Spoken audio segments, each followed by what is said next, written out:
Hello and welcome to another manga review. This is Yokai Buster Murakami, and this is a brand new series on Weekly Shonen Jump. I believe this is the series that replaced Green Green Greens, and this is by Ihara Daiki, who was the same author who did Shugomara, which was a gag series, and this is also a gag series. In fact, this is a Exorcist gag series. So yeah, Weekly Shonen Jump seems to be pumping out Exorcist series left and right. I think they're trying to find the next Jujutsu Kaisen since Jujutsu Kaisen is going to be ending soon, and they're trying to find a replacement. I'm all for it. I know some people are kind of like upset that we're just getting a bunch of Exorcist stuff, things with ghosts and demons and stuff, but I like that kind of stuff. I love like ghost busting, demon hunting, that kind of series. So I'm all for these Exorcist series.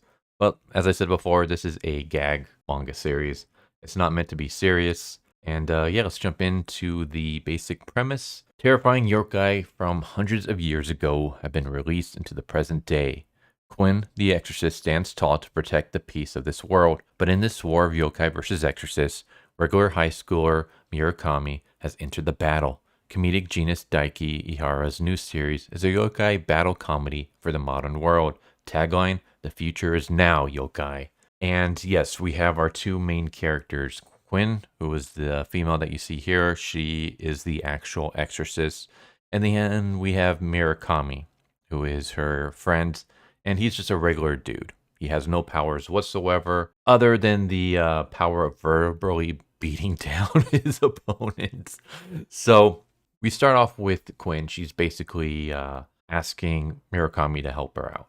And he's like, yeah, sure, I can do that. Because he always notices that Kuin goes out of her way to help people out. And so he's like, I can return the favor. Plus, we're friends, so why not? And her job is to hunt down yokai. In this world, yokais have been sealed for hundreds of years. But one day the seal broke. And now we have exorcists trying to recapture all of these yokai and seal them into these talismans. And so the very first opponent is a kappa. And Kuin is someone who, despite being an exorcist, she is absolutely terrified of everything, to the point that it kind of becomes a bit annoying. At least it was to me in this chapter. She basically is crying over every little thing. She constantly hiding behind Murakami. And Murakami is just completely stoic and aloof and apathetic about all this. Like the Kappa's trying to threaten him, and he basically just calls him out like, isn't yellow green a terrible color? And the Kappa's just kind of like, what? And he's like, yeah, you're a Kappa, right? Like you have like a plate on your head that if it dries out or breaks, you immediately die, correct? Like why do you leave your weak points completely exposed? Like not even the enemies in Zelda do that. Like that's completely stupid. And then the Kappa just like continues to get pissed off. It's like, I'm a great leader. I'm going to be ruling over the world as its king. And Murakami's just like, a tutorial yokai like you? And of course, the Kappa's like upset. He's like, yeah, you're just like the guys that we fight on level 1-1. Like, you're nothing worth freaking out about. And Kuin gets upset because she's freaking out. She's thinking, well, if we piss off this yokai, he's going to kill us. So she starts bowing to the yokai and apologizing and telling Murakami to apologize too. But Murakami refuses. And the Kappa's like, oh yeah, well, I'm going to unleash my true power on you. And so it jumps into the river and it just kind of sits there. And then Murakami's like, so like, you can only attack us if we go past the river, right? Like if we go near it. And the Kappa's like, yeah. He's like, well, like maybe that was something that was terrifying back in the days because a lot of people had to spend time near riverbanks and things, but we don't have to do that nowadays. So like how many people have you nabbed recently? The Kappa's like, no one. And Murakami's just like, yeah, like, so you just gotta chill in that water all the time, right? Because like if you come out, your plate's gonna dry and you're gonna die. So like, why should we be scared of you? The Kappa is like, well, I'm gonna pull out your anal orbs. I guess this is something from folklore where the Kappa will like reach into your butt and pull out your anal orb. And Murakami's like, what's an anal orb? Like, what is that? Like, where in the body is it? Use modern terms. Is it like your testicles, like your prostate? What exactly is it? And the Kappa's like, it's an organ that doesn't actually exist. So Murakami's like, all right, so like that orb that you just pulled out, it wasn't from us. Like, so what is it? It's just an orb that you pulled out He's like, yeah. And that's basically what this becomes. It just becomes Murakami just constantly poking fun at this yokai and just beating it down. And as he's beating it down, the yokai is like losing its power and becoming weaker and weaker and weaker. Like we have one moment where it like possesses two women, and basically it says that it can possess young ladies and force them to do indecent things. And Murakami's like, so like, are you just limited to girls? And the Kappa's like, yeah. It's like, well, why would I be scared of you? Like, I'm a dude. There's nothing you could do to me. And of course, Quinn's like, freaking out. She's like, what are you saying? Like, I mean, it's targeting girls every night. It makes them do indecent things. Like, isn't that creepy? And Murakami's like, well, it forces, like, it takes girls' bodies overnight, and then forces them to do indecent things and bends it to his will. That's just a porn plot. You're just nothing but a pervert, aren't you? And yeah, the Kappa, like, it just gets beaten down so much with just all these things where Murakami's just pointing out, like, all the stupid things that these Kappas are doing. Because, like, if you actually think about it, while there's a lot of great, like, lore, like, I freaking love Japanese yokai and, like, the mythology and folklore behind them and stuff like that. But there's a lot of, like, kind of dumb things when you think about it. Like a Kappa where, like, it has a plate on its head that if it stays out of the water, it dries and breaks, and that's how you kill it. It's like, okay, that's kind of weak and hilarious if you think about it. And Murakami he knows all this stuff. Like, he has all this information. So he's just constantly beating down on this yokai to the point where, like, the yokai is just like, man, I think I'm just going to give up. And Murakami, we even have like a funny moment where, like, it stares at the yokai. He's like, oh, wow, Kappas have 3 buttholes. No wonder you're so into butts and stuff. And that just basically destroys the Kappa to the point where it loses all its powers, shrinks into this chibi Kappa. Oh, it kind of just looks like a mascot. And that allows Kuin to use her talisman to seal the Kappa, because Murakami beats it down so much that it's no longer a terrifying Kappa, but now almost like a stuffed animal Kappa. And it's no longer scary. And because it's no longer scary, Quin's not scared of it. And she's able to use her talisman to seal this thing. And that's basically what the first chapter is. Like, at the end, Murakami's like, all right, let's go hunt down all the rest of the yokais. And that's what this series is going to be. It's basically going to be Kuin finds a yokai, brings Murakami along, and Murakami just verbally beats the crap out of these yokai until they lose all their spiritual energy, give up, and Quin's able to seal them. And I'm like, okay, I like that. I think that's cool. It's hilarious. I will say I did have fun with this chapter. However, I do have a couple of issues with it. One, I feel like Kuin is too overly scared, that she becomes annoying at times. Like, it's one thing if she's like terrified of the yokai and kind of hides behind Murakami, but the fact that she's constantly like apologizing and bowing to the yokai and trying to like, there are times where Murakami is like beating it down with words and logic, and then Kuin is trying to prop it back up again because she's scared that if you hurt the yokai's feelings, it's going to attack you. And it's like, why are you trying to make this thing stronger when your buddy is making it weaker?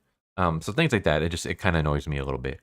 Another thing is that this entire chapter is like 35 pages, and all the pages are just Murakami beating this thing down verbally. And I feel like that's a bit too much. I think it might get better in future chapters, because the first chapter for Weekly Shonen Jump is always going to be like 30-something pages.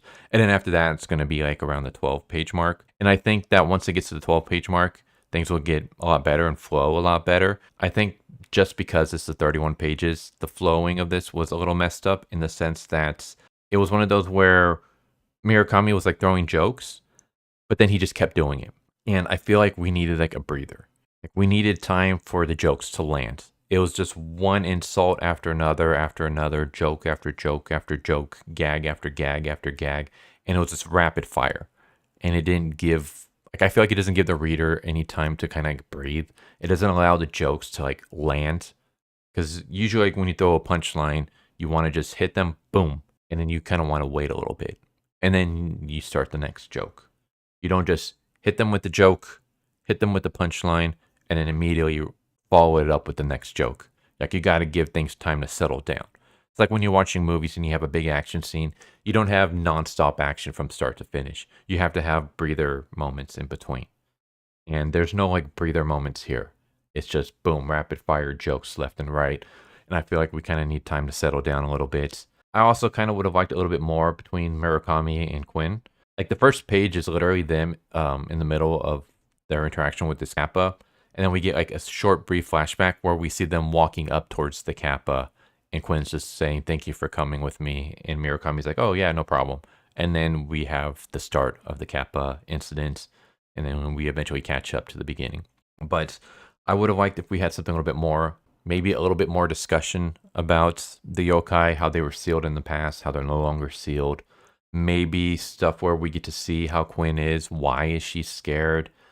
Maybe just see her good qualities, because we immediately start with her completely terrified.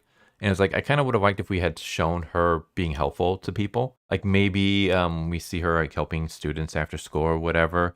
And then Murakami's watching this. And then eventually she comes up to Murakami and asks for his help. Like I just would have liked to see a little bit more between the two of them before we get to the Kappa. Just a little bit more building of their relationship. By relationship, I mean friendship. A little more the world building. Why is she an exorcist? Why is she doing this? How did she figure out that the Kappa's in this area?